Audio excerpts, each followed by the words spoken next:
labor, you are standing between life and death. You are standing between life and death.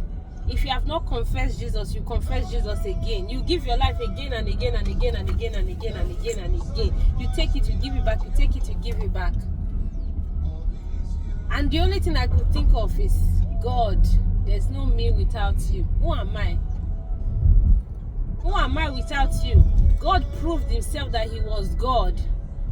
All the plans I had, even the ones I didn't have, even the ones I thought of that I thought would not come to reality, he proved that he was God in my life that day. I had a plan. I said I was going to have an unmedicated birth. My baby was going to come out on time. I said in one push, my baby will be out. No complication, no hemorrhage, nothing.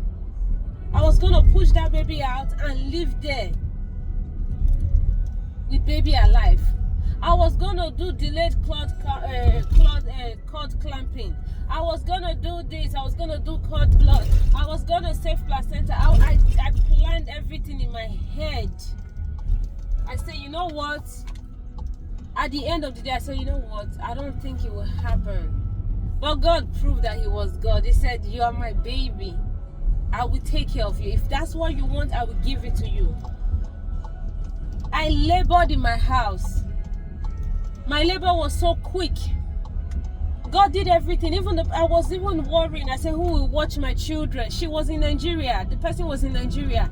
I said, God, I don't want to have this baby now. I want her to come back from Nigeria because she's the only one I can leave my children for. She came the day before my labor started. She came a day before I went into labor. Even when the doctors were like, oh, I'm going to schedule you for an induction. Be scheduled for an induction. I scheduled the induction on the day she will arrive from Nigeria. I said, Jesus, let your will be done. If she will come from Nigeria to watch these children for me, because I wanted my husband to be part of that bed. But if she's not coming, I will go on my own and you will prove that you are God. She came from Nigeria that same day, that night. And when she came, I said, Celine, the baby has been waiting for you to come from Nigeria. She laughed about it. I said, since you are back now, I'm gonna go into labor. The next day, I went into labor.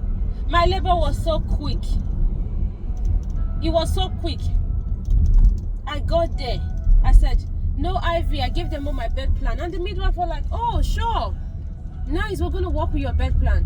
No IV, no epidural, no matter the pain level I'm on. I don't want any epidural. Blah, blah. I said everything I wanted. They pasted it on the wall. They said, okay, so go ahead. My midwife was an Indian lady. I doubted she believed in God. But if she has never believed in God, when she witnessed my bed, she believed in God. Because she heard Jesus more than 200 times.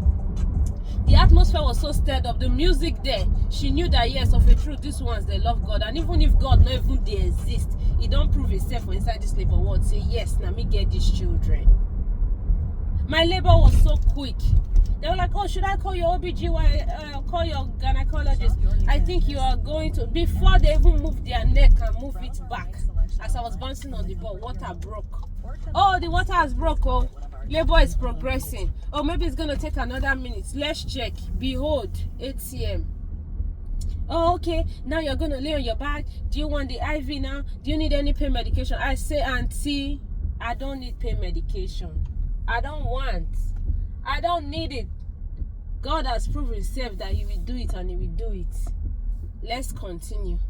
Let's proceed. We proceeded.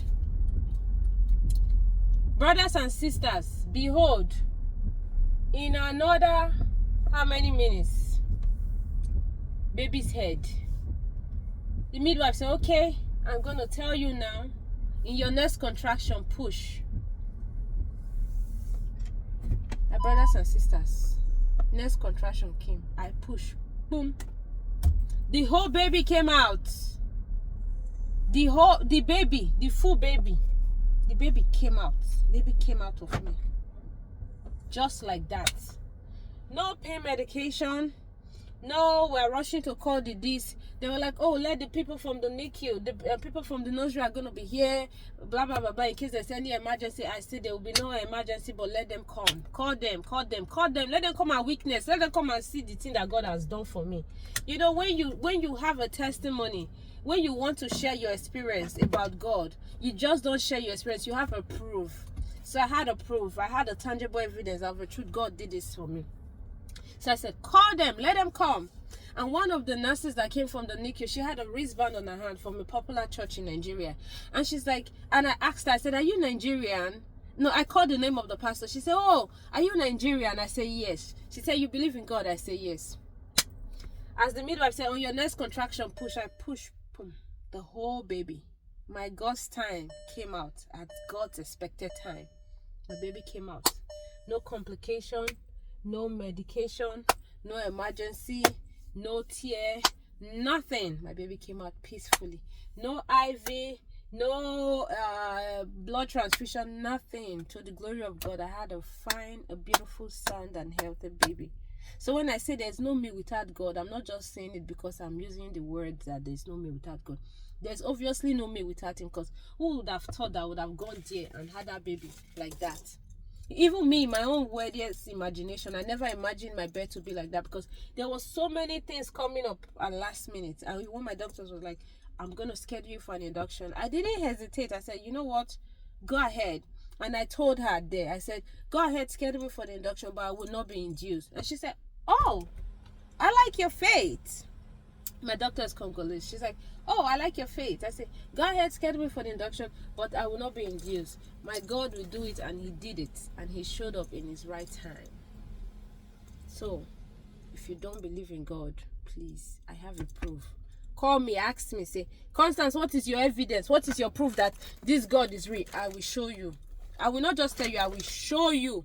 I will show you that of a truth. God is real.